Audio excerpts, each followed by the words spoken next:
How many people read a paper on a daily basis? How many people drink out of a styrofoam, aluminum, or plastic cup every day and just throw it away in the trash? Now, here lies the premise of the problem that we're having today with recycling. Now, in your apartment or home, do you just drink or eat whatever you're having and throw it on the ground? Why does it make it necessary or allowable to do that outside? What we're doing is creating a bad environment for the next generation. And what we need to do is come together and start doing these little things that would take about 1 minute to sort your trash, put a bottle away in the correct bin before you throw it out. These little things will make our world a better place. We face a large problem with trash buildup on our earth, not only in the USA, but SEPA also. Scottish Environmental Protection Agency stated in July 24, 2007 article War on Waste that Scotland has increased the landfill capacity by 22 million tons in just the past year alone, an increase of 15% over the last year. In May 30th, 2007, an article The Evening Standard, London, rising landfill could cost London approximately 1.7 billion pounds in fines from Europe. The environmental agency shows the landfill waste over the past 2 years has risen from 6.2 to 7.7 million tons, which could cost them a fine of 1.7 billion pounds, about equal to 3.5 billion American dollars.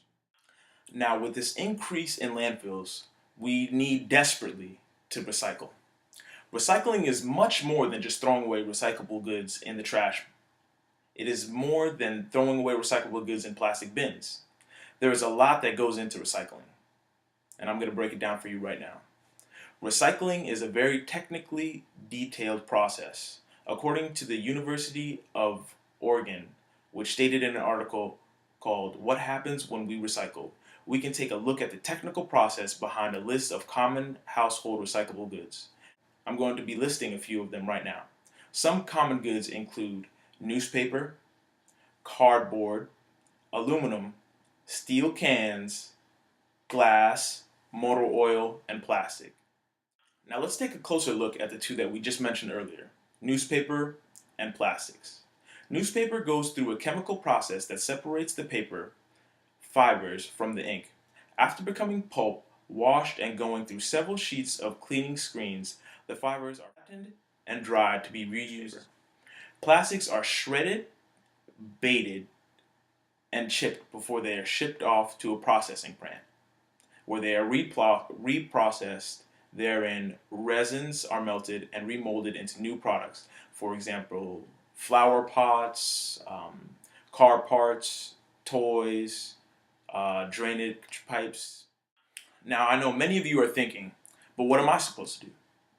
I'm just a single college student with no voice. There are a variety of ways that we can make a difference.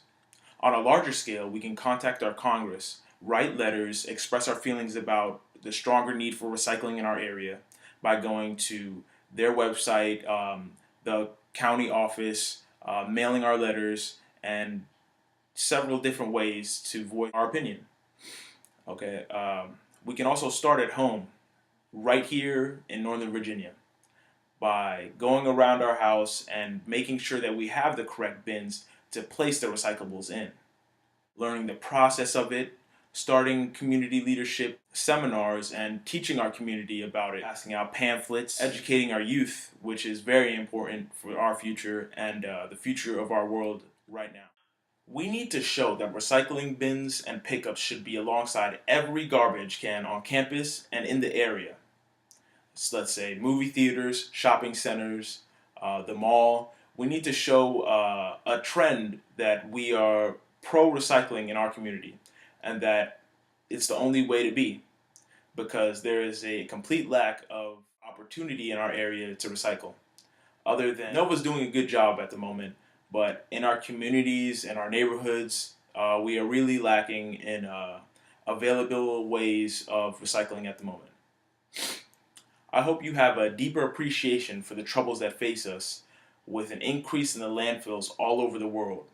Also, I have explained clearly how recycling helps the reuse of goods and how we can make a difference for the future and future generations to come, and how they will not have to live on a trash heap of a world. Don't just sit around and watch our world turn into a ball of trash. This is the environmental dragon speaking to you. And you need to come and start recycling. Ladies and gentlemen, next time you see that cup on the ground, you're holding that can, I want you to take that 5 extra steps and take it to the recycling bin. No excuses.